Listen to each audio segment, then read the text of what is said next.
boy, have I fallen down a rabbit hole. We're talking about Scientology again, and I found this video from Mike Rinder, who was a high up Scientologist who left and is now part of the Aftermath Foundation. He done a video a while back on the houses that L Ron Hubbard currently owns, even though he's dead. There are so many flipping houses that are for L Ron Hubbard's return. Now, when I watched this video, I was thinking, right, if they expect him to come back, they have cars ready for him, they have his motorcycle ready for him, and all these houses and all these offices in all of these buildings, and they're expecting him to come back. And I thought to myself, being in the paranormal, I wonder, has anybody done a spirit box session?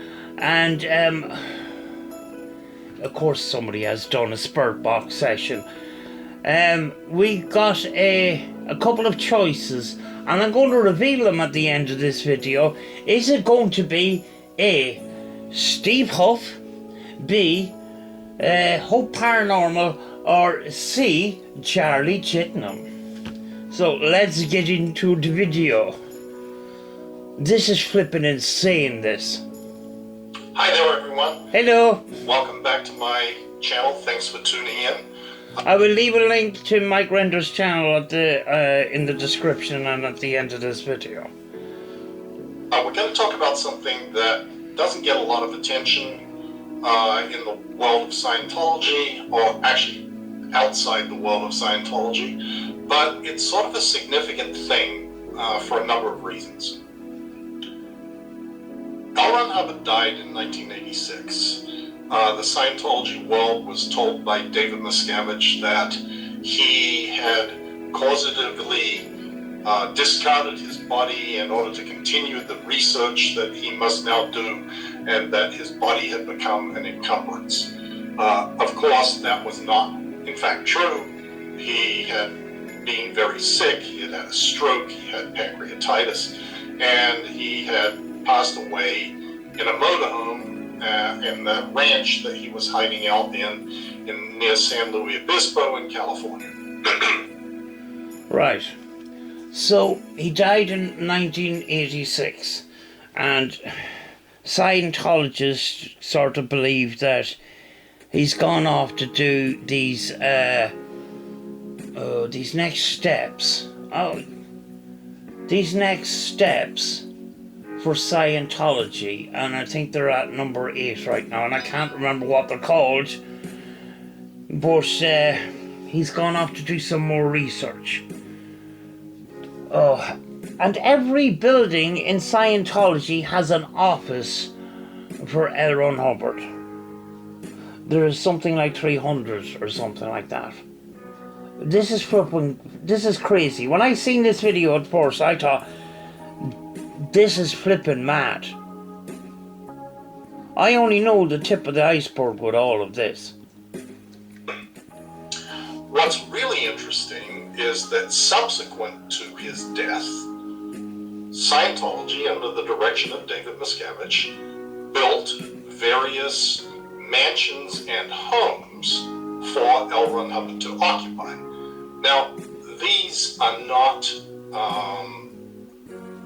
they're not museum pieces.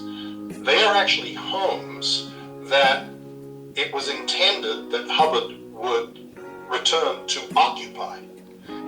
Fucking hell. And I thought some of the paranormal myths and legends were flipping nuts. This is another level altogether. This is mad. The most famous of these is the one that is at Golden Era Productions, called Bonnie. Sweet Jesus! This is probably cost $10 million or more to construct. It was done all well after the ashes of L Ron Hubbard had been scattered at sea. It includes not just the main mansion house there that you see there, but also a guest house, a shooting range, an indoor swimming pool, tennis courts, a laundry facility, a big garage. In fact, this house, or this home, or this mansion is equipped with everything that L Ron Hubbard would need in order to carry on his work as the head of Scientology. His clothes are all in this home. They are laid out for him each day. The clothes... This is crazy. that he would wear, jackets and pants, watches, jewelries, hats, belts, everything is laid out. There is a kitchen that is a fully operational kitchen. His vehicles that he owned, a white Cadillac limousine, a tan-colored International Scout 4x4, a little blue white Dodge Dart, the motorhome that he died in, the motorcycle that he had on the Apollo, they're all kept in the garage at this facility, and they are maintained with gas in the tank, and they are started, on a routine basis to make sure that they are ready to go at the drop of a hat when Ron returns. That's fucking that's crazy. This goes beyond logic. When in history have we witnessed somebody dying and returning back to his ordinary life after dying and being dead for many years and then comes back? This is flipping nuts. This is crazy, like. This is not the only property that was constructed after his departure. There are a bunch of other ones too. And most of those, well, let's first take up the ranch where he died, the Whispering Winds Ranch near Paso Robles in Central California. He was not occupying the house at the time of his death. As I said, he was in a motorhome that was parked in the stables of this property because the house was being renovated for him to live in. Subsequent to his death, the house renovations were completed so that he would be able to live in it should he return. Jesus. This is flipping crazy. I mean, like, I know some people have a couple of holiday houses and that, but usually they are alive. These are houses maintained for the return of L Ron Hubbard from the afterlife back into real life again. It's fucking crazy. How do people fall for this shit? Honestly, like. Well, when he returns, nobody else is allowed to occupy this house or any of the other ones that I am going to show you. These are all exclusively for the use of L Ron Hubbard. So there is Whispering Winds. I then need to explain to you that there is an organization in Scientology called the Church of Spiritual Technology. And this was created by, or at the direction of Hubbard, because Hubbard wanted to have his legacy preserved for all time. Christ.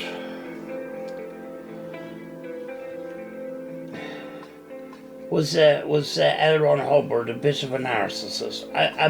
He must have been. He must have believed that he was a god of some kind.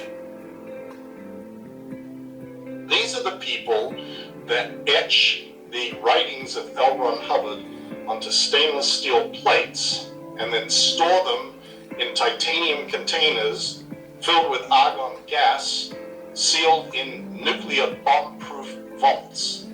They are also the people who have purchased these properties that I will go through now and show you. And at each of these properties, they have built, newly constructed, a home for L Ron Hubbard. Fucking hell.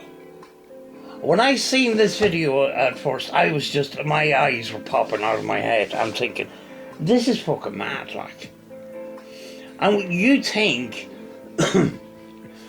the crisis, the financial crisis we're going through now, and, you know, people struggling, and this is a so-called church spending millions and millions and millions on houses for a dead guy. That makes perfect sense in some other world except this one. This is the Church of Spiritual Technology headquarters at Twin Peaks in the San Bernardino Mountains above Los Angeles. This is actually the facility that is the headquarters of CST.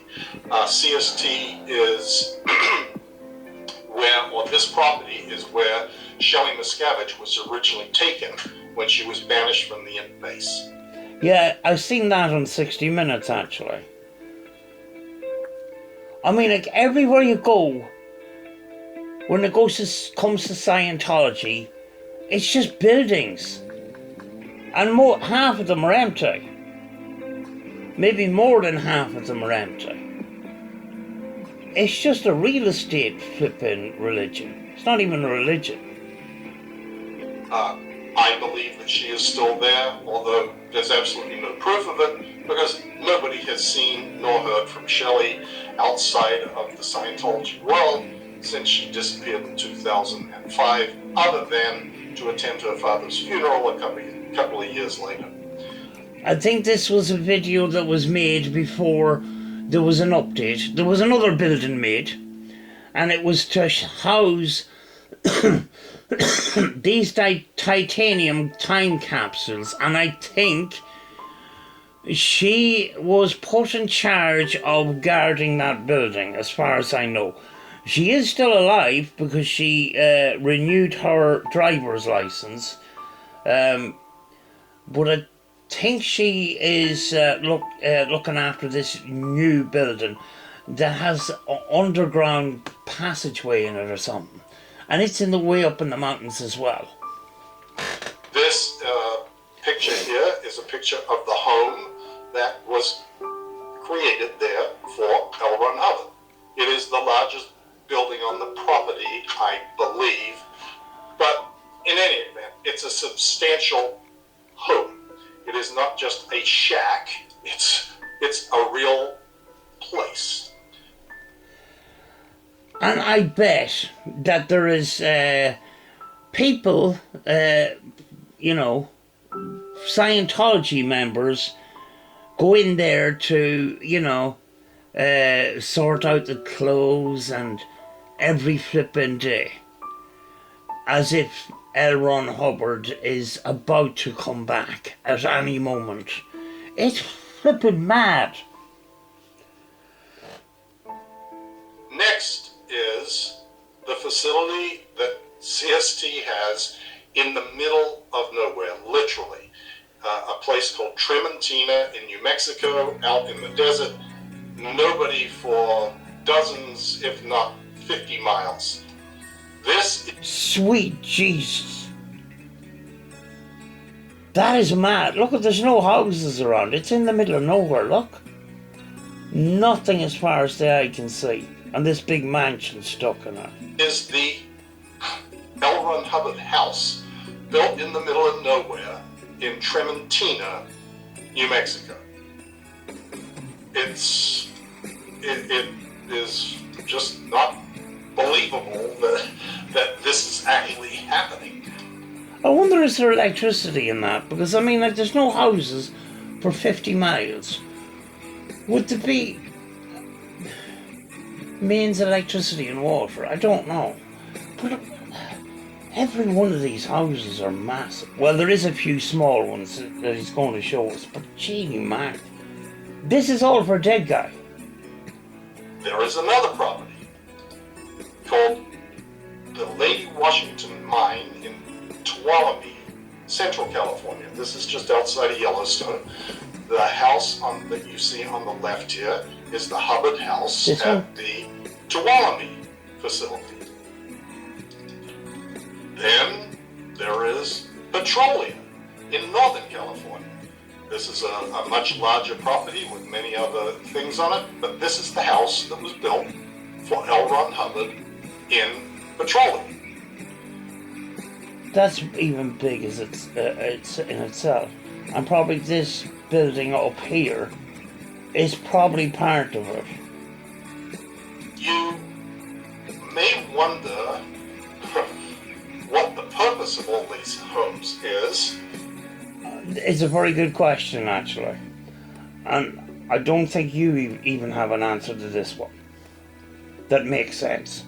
And I don't know that anybody has a real good reason other than CSG had plenty of money. They want or had the idea that Hubbard was returning, and so they constructed homes for him. It's mad. And Scientology wants to recruit people into this religion that believes that some dead guy is going to come back, and they have houses all ready for him for his return. Actually, he was supposed to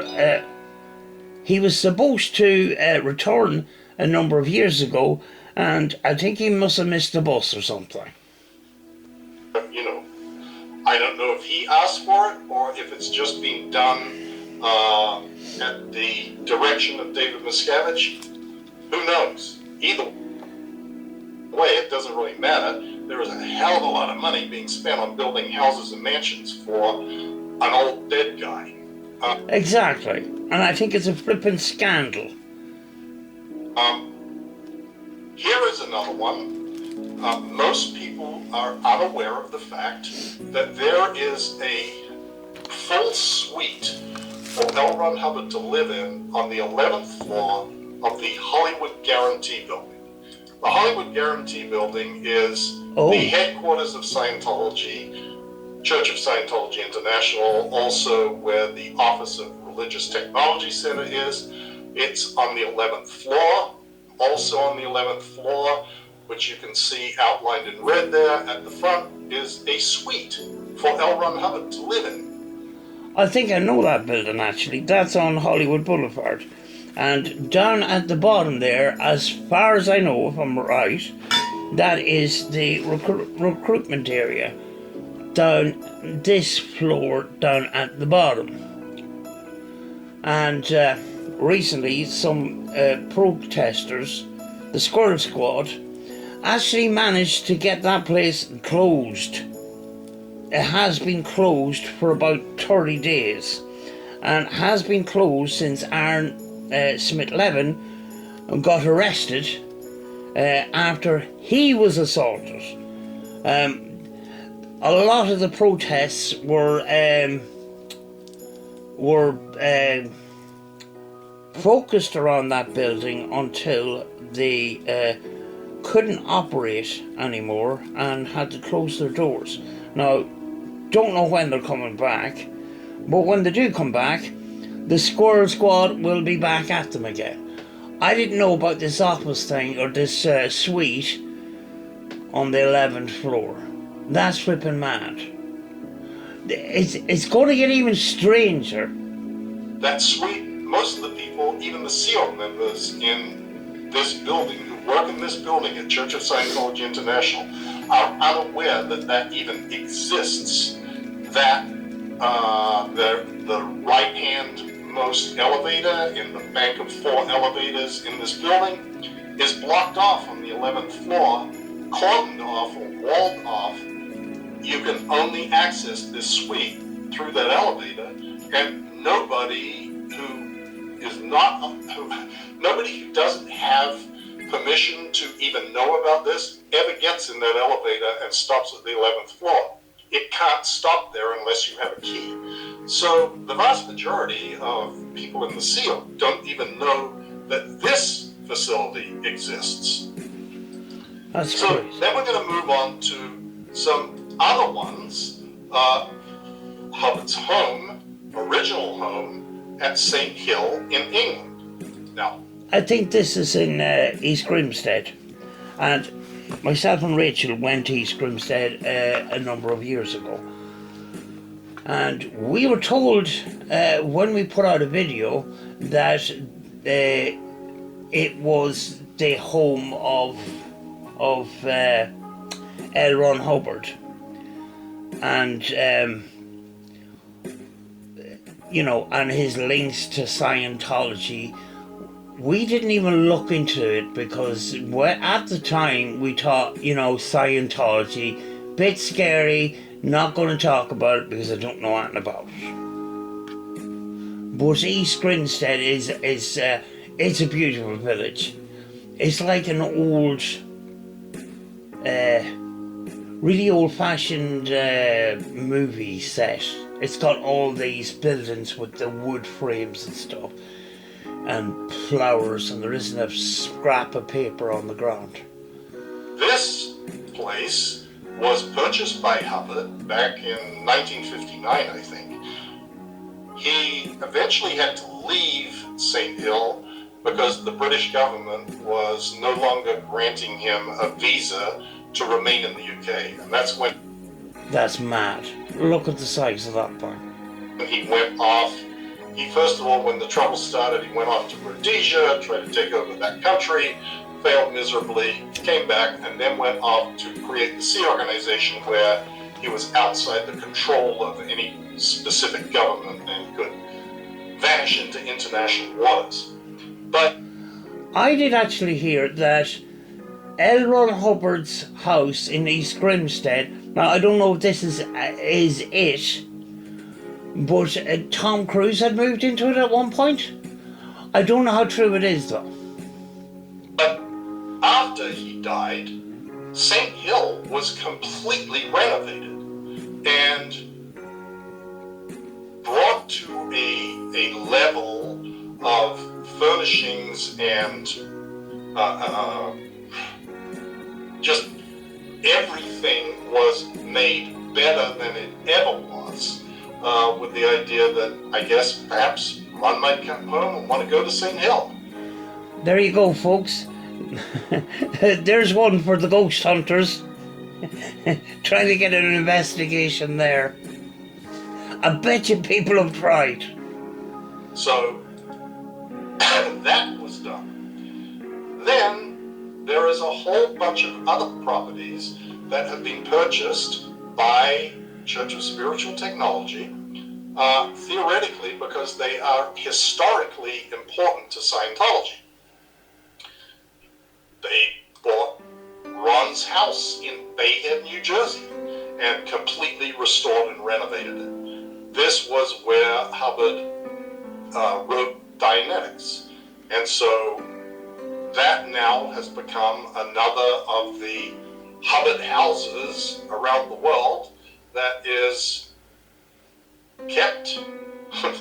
I don't think that this one or this next one, which is in Phoenix, here, this little place, were ever intended for Hubbard's return. But nevertheless, the money that is used for this is being subsidized by every taxpayer in the United States. This is why it is important that Scientology gets their tax exemption revoked. Because this is flipping crazy. These aren't even museums. You know, they're not even museums. It's just for this crazy idea that L Ron Hubbard's going to return and move back into some of these houses. I mean, even for a living person, how many houses does a living person need? Never mind a dead person. This is flipping mad. So there's a lot of things that, you might be curious about here that maybe the IRS should be taking a look at this. Is this really a valid exempt purpose? Exactly. Here's another one. This is Joburg, a house that he occupied in Joburg when he was there in the early 60s, trying to inveigle himself into the apartheid government of South Africa. Again, he did not succeed in doing that, but now this has become, quote, an important historical home because L Ron Hubbard once lived there when he was in South Africa. The history of his life in South Africa isn't something that Scientology likes to talk about too much, but nevertheless, there it is. And he probably only lived in that for a couple of weeks. Flipping mad, this. They also purchased a series of offices that Hubbard used. This one, the first time I seen this, I says, that looks like London. It looks like those type of houses that are in London. I was actually correct. Is Fitzroy Street in London. What's significant about this one is that this is where I escaped from. I was actually working in this office at the time of my escape, and I walked out that front door there and never looked back. So, this has got a sort of a soft spot for me, but it's again, this is more money that has been spent to purchase and renovate a property simply because L Ron Hubbard was there once.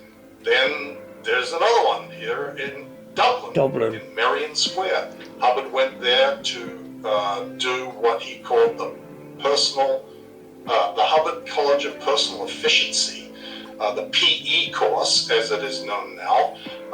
He had the idea that he was going to create this program that would disseminate Scientology like it had never been disseminated before, something that you hear almost every day in Scientology. We've got the great new thing. Never worked out. They never even got to open an org in Dublin until David Miscavige decided that we're just going to create one out of nothing. Then yeah, I mean, it's built a whole new building in Dublin for Scientology and that. I'm not quite sure, but I think they might have occupied that building for a while until this other building was built. I'm not 100% sure. But I did see pictures on the internet of this place. It's crazy. Most of these, well, all of these houses are completely empty and nobody lives in them. Except waiting there for some dead guy to come back. And people fall for this. The thing is, when you're in Scientology, you're not allowed to question any of that shit. And there is the original founding church of Scientology, the founding church of Washington, D.C. This too was purchased and renovated at great expense by CST. Not only are there these buildings around the world, every organization in Scientology is required to have an office for L Ron Hubbard. There are probably 300 offices of L Ron Hubbard or for L Ron Hubbard around the world. They makes perfect sense. Again, in a different world than this one. In every organization, in every mission, and in fact, they are considered to be the most important thing and what should have most money invested in it in any Scientology organization, an office for Ron. When the superpower building was constructed at Flag, they went to the extent of recreating Hubbard's research room from the Apollo. The Apollo was the ship. that they had. And I don't know if they still have it. I never hear anything about the ship, so I don't know if they still have that. But they certainly have plenty and plenty of buildings. Look at the interior of that. It's flipping mad. This is what Hubbard's office looked like on the Apollo. They took photos, they recreated all of these things. Of course, it's much higher quality and much nicer than it was on the Apollo, but this is the sort of worship that goes on in Scientology toward L Ron Hubbard. And every new one of Miscavige's ideal orgs, these mausoleums of emptiness that he has created around the world with the theory that this is what's going to expand Scientology, every one of those has an L Ron Hubbard office. And they are the most opulent and well-appointed parts of each one of these buildings. Here is a picture of the last ideal org to open, which was Ventura. This is the L Ron Hubbard office. And as you can see, right off the Scientology website, it says, the office of L Ron Hubbard, as is traditional in all churches of Scientology, the office of L Ron Hubbard stands in honor of the religion's founder and symbolizes that this church is true to his writings and ideals. I've seen one of the buildings, that's on a street, and I can't remember was in LA or in Texas, but you can walk along the street and you look in the big window and there is a L Ron Hubbard office, completely empty. It's got all his books and stuff. It's flipping mad. Okay. Obviously, this raises the question, do Scientologists really think that L Ron Hubbard is coming back to take over Scientology again? And there are sort of two channels that this answer goes down. One, public Scientologists have generally been told that Ron is off at Target 2 researching the next OT levels and is waiting over there somewhere in the universe for everybody to accomplish what needs to be done on planet Earth and then move off with him to conquer the rest of the universe. That's flipping crazy. That's what I was trying to say earlier on. It's the OT levels. And I think L Ron Hubbard got as far as 8. But the guy that took over after L Ron Hubbard died told everybody that there was more levels, up to 14 or 15 or something like that, which was all bullshit. In order to do these levels, you had to spend a lot of money, of course. But yeah, this is flipping crazy. This is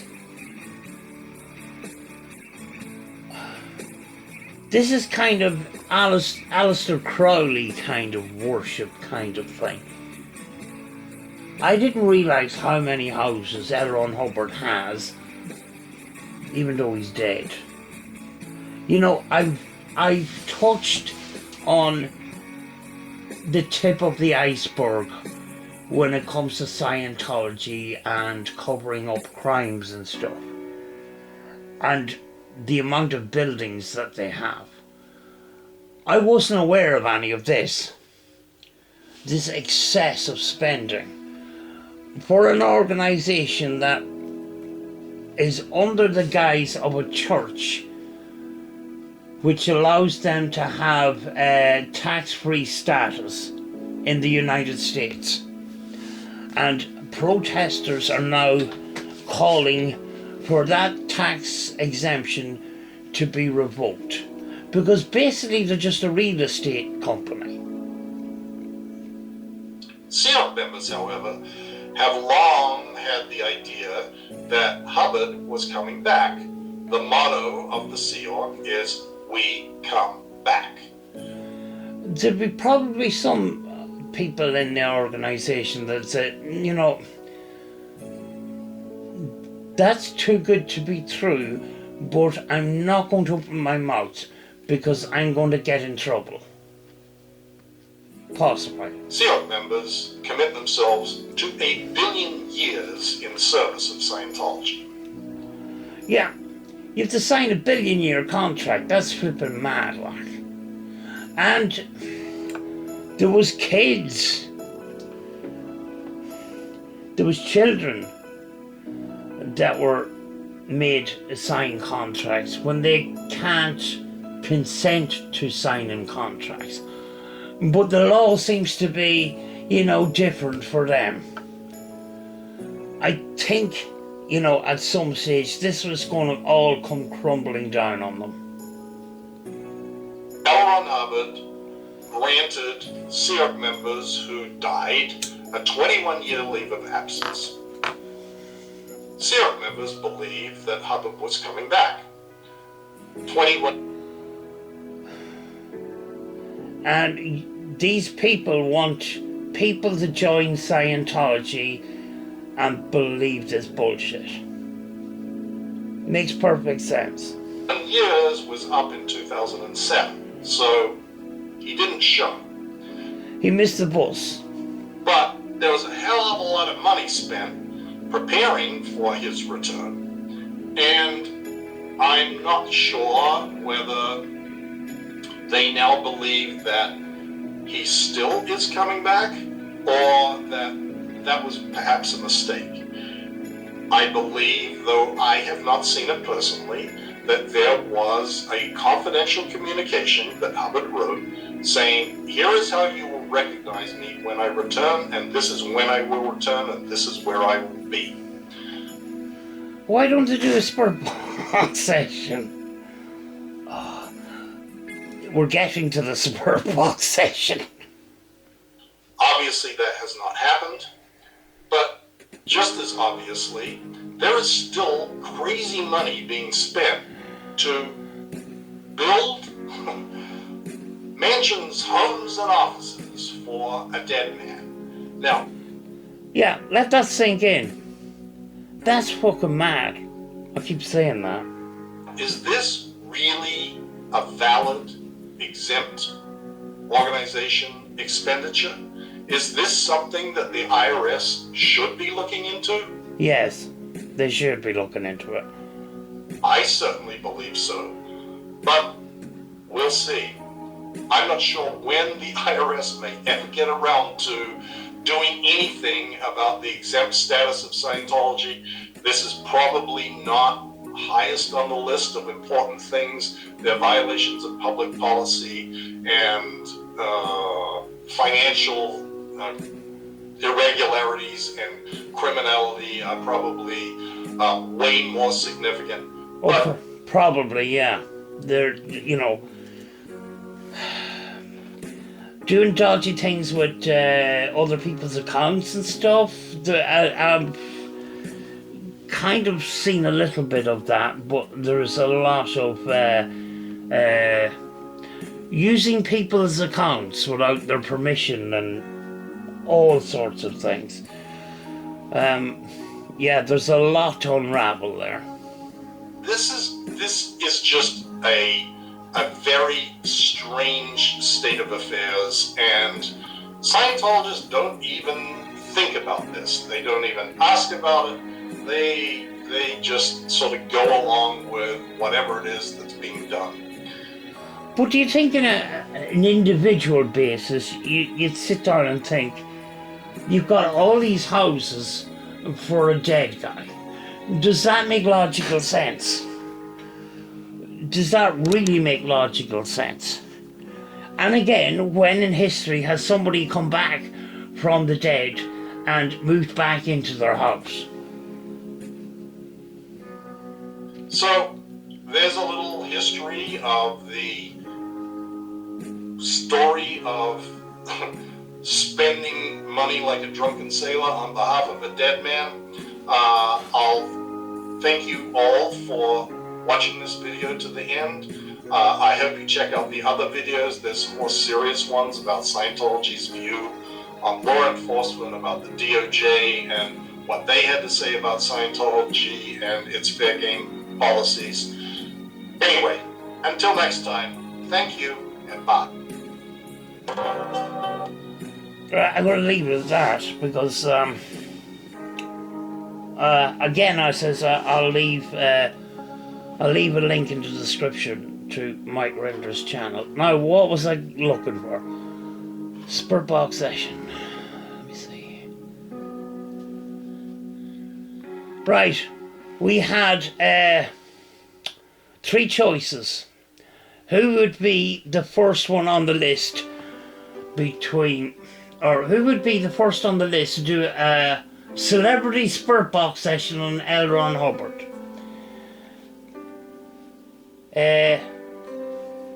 Huff Paranormal, Hope Paranormal, or Charlie Chittenham? I would have picked Charlie Chittenham, and that's what I had picked. Let's see where it goes.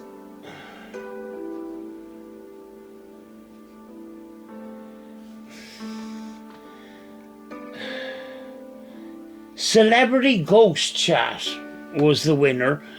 Coming up on the second one was Charlie Chittenham. There we go. Charlie Chittenham. A fucking coffin chaser. Lights Out. Conjuring Spirits. I don't know that one. Interview. Any more spirit box sessions?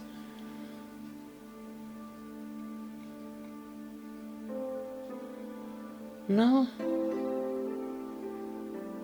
He's not popular on the spirit box thing.